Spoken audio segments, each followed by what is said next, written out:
Imagine Carson Wentz as the quarterback of this team, what these wide receivers would look like. Now, they're kind of used as running backs. Hey, I said that earlier. I had Wayne on the show, Wayne Breezy, and I was talking to him, and I was saying, like, we have a C quarterback, like an average quarterback, and I think Nick Mullins is a C minus. So if you're comparing the two quarterbacks, I'll at least take a B. Wentz is about a B quarterback. Like, he's not an A quarterback, but he has an arm, and he can manage the game with A minus athleticism. Oh yeah.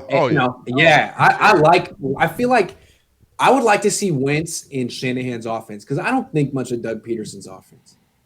Like, Doug Peterson's offense is the RPO stuff that honestly is better suited for Nick Foles.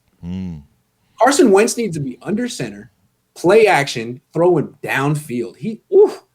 I'd love to see it. I think he'd be great. I'd love to see any passer in this offense. Like you're saying, I mean, I'm seeing players' careers. It's just they're being ran into the ground. I mean, that's why Deebo Samuel is hurt. Like, he's being treated like a running back, and it's just unfortunate. Agreed. So I got some quarterbacks here. You name a quarterback that you believe has, and these are free agents. We're not free agents. These were guys we can acquire or free agents. So I'm gonna name some quarterbacks. Well, they're all in the contract. So tell me, who would you pick? I got Matt Ryan. I got Matthew Stafford. I got Kirk Cousins or Sam Darnold. Which one of those would you pick for Shanahan and the 49ers the way we're built? Oh, I got you then. I think I got you on that question, man. If it all were the same, I'll take Matt Stafford. I mean, forget Kirk Cousins. Matt Ryan's cool, but he's about 37. And who was the fourth person you said? Sam Darnold? That's my official analysis of Sam Darnold. So, yeah, give me Matt Stafford. I love Matt Stafford. I like Matt. That's a guy who's been on a bad franchise. He's never had a running game. He's never really had a defense. He'd have both of those things here, and he'd have Brandon Ayuk, George Kittle, Jordan Reed, Deebo Samuel. Matthew Stafford. Please. Thank you. So, and this is although I prefer Carson Wentz over all of them. Oh, of course, me too. But let me ask you this. But it's kind of continuing on from this question a little bit. So this is where I feel like, because I agree with you, Matt Stafford. If we don't have a low pick, I believe if we have a low pick in the draft, top 15 around there, to grab one of these quarterbacks, I think if we grab one of these quarterbacks, we need to go after Manny Ice. Oh. That way we'll have a couple years with that guy. He got a couple years left, and then then we can cycle him in. What do you think? The way I look at it is if they have an opportunity to draft a quarterback, I'm all for going cheap with the quarterback position. It works. Look at Arizona. Look at Miami. It works. You can get good quarterback play in 2020 for cheap. You don't have to spend a lot. It's kind of like 25 years ago when people realized you could do that at the running back spot. You don't have to spend a first round pick. You don't have to spend $50 million on a running back. You can get good production. I think it's the same thing now.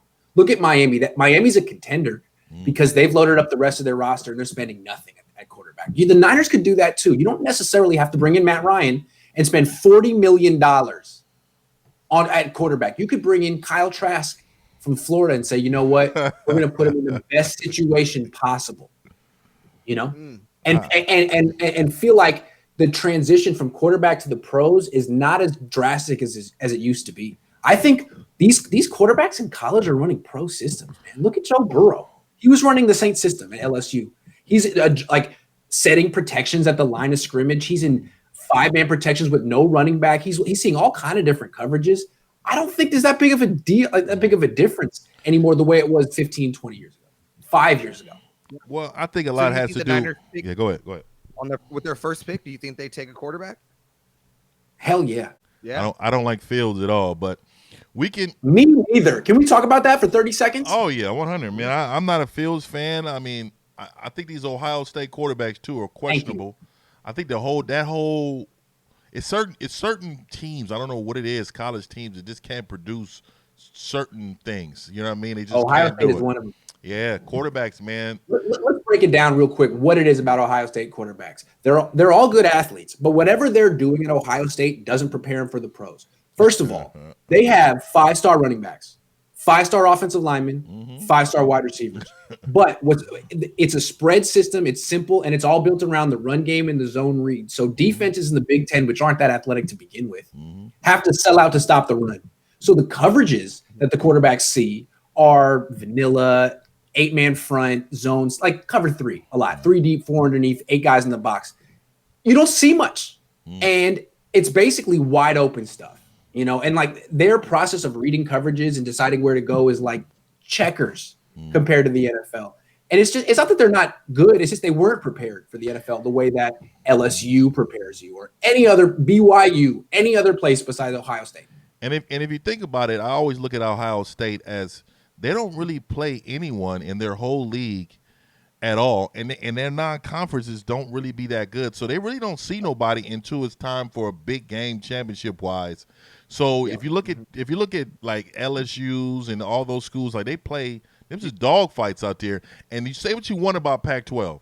Pac-12 is a dog fight. They're all about B teams, C teams, and it just depends on who shows up that day to win football games. Exactly. It's a dog fight. So that's why I just don't think the competition is there. But so same with the SEC. Like the quarterbacks at Ohio State will never experience the talent advantage in the NFL that they enjoyed in college. I mean, they were just way better than every team they faced. Everybody, it's not even close, and not even close. Yeah, that's because of Jim Harbaugh too. But that's another subject. So I feel bad for Jim, man. I don't, and he dumped us. I don't at all. So that's I'm a sore mutual parting. I'm a sore loser. Okay, I'm a sore. I like Jim when he was here, and when he left, he didn't leave us with much. So I thought that was on Jed York a little bit. He didn't step up when he of course have. Jed York. I give Jed York some credit. And let me give him some credit. He said, you know what? I don't know anything about football after Tom Timsula and that mockery and Chip that garbage Kelly. Trent Baalke. Oh my God, Trent Baalke, that garbage Kelly. So he said, you know what? I don't know anything about football. Let me get out the way. Let me go get this Kyle Shanahan and John Lynch and get him 10-year contracts if I need to, because I don't know football. So I give him the respect of that. You know what I mean? Yeah. Do you think he's respected in within the organization? Do I think Jed York is respected within the organization? No. Yeah.